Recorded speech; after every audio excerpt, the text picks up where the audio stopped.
In icy winds and driving rain, Brian Pohl and his friends are indulging in a Danish tradition. Winter swimming is invigorating, if nothing else. I think if we waited for the sun to come out, I don't think we'd ever get outside.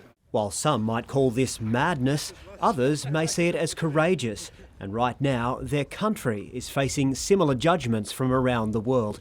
Despite a massive wave of COVID infections, Denmark has scrapped all its restrictions. Yeah, I mean, it's good to have our lives how it was before. Yeah, definitely. If the government recommends it, I'm happy to go with it. There are no masks, no capacity limits, and no social distancing required. Scenes like these might have been labelled reckless and selfish just months ago, but the government estimates 1/3 of the adult population in Denmark caught COVID since November, and it's changed the way that people here think about the virus.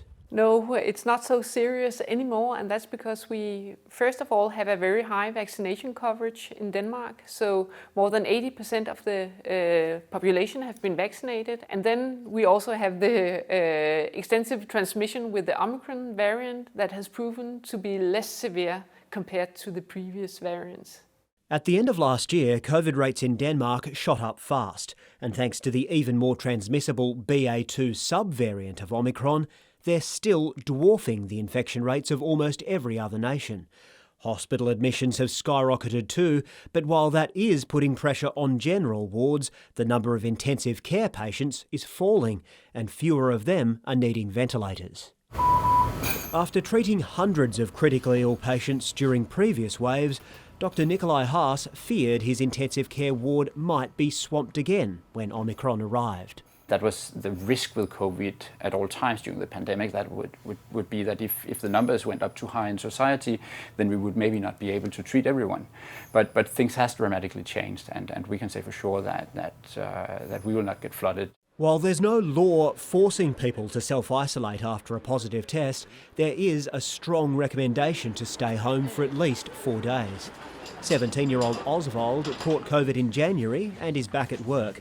He says Danes will still do what's right to protect more vulnerable members of society. I would say very much. And I think especially not to talk myself up, but my age group has really been really taking this seriously. Restrictions might be gone, but some common sense measures remain. Masks are still being used in hospitals and aged care, and staff are offered regular testing. Letting the virus circulate has its risks. Although young people rarely get seriously ill, the long-term impacts of COVID are far less certain.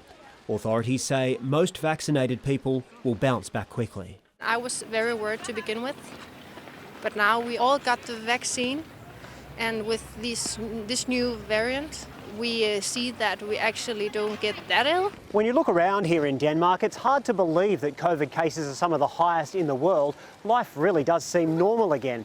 But there's no sense of triumphalism or smugness that restrictions have lifted.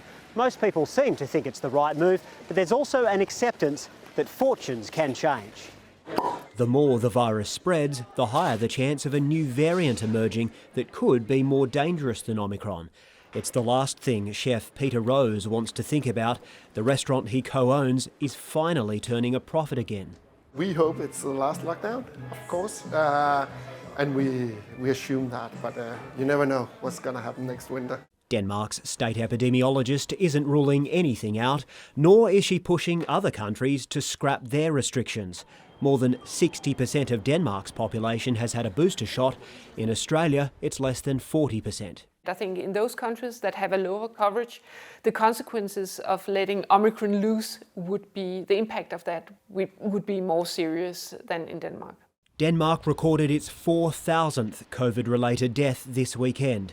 But like all countries, it's trying to find a balance between protection and freedom. And most people here have confidence their leaders will get it right. It feels like we are starting to kind of figure out how are we going to do it in a responsible way. And well, hopefully that works worldwide so everyone can feel good again. Most countries will want to wait before taking a similar plunge. Nick Dole, ABC News, Copenhagen.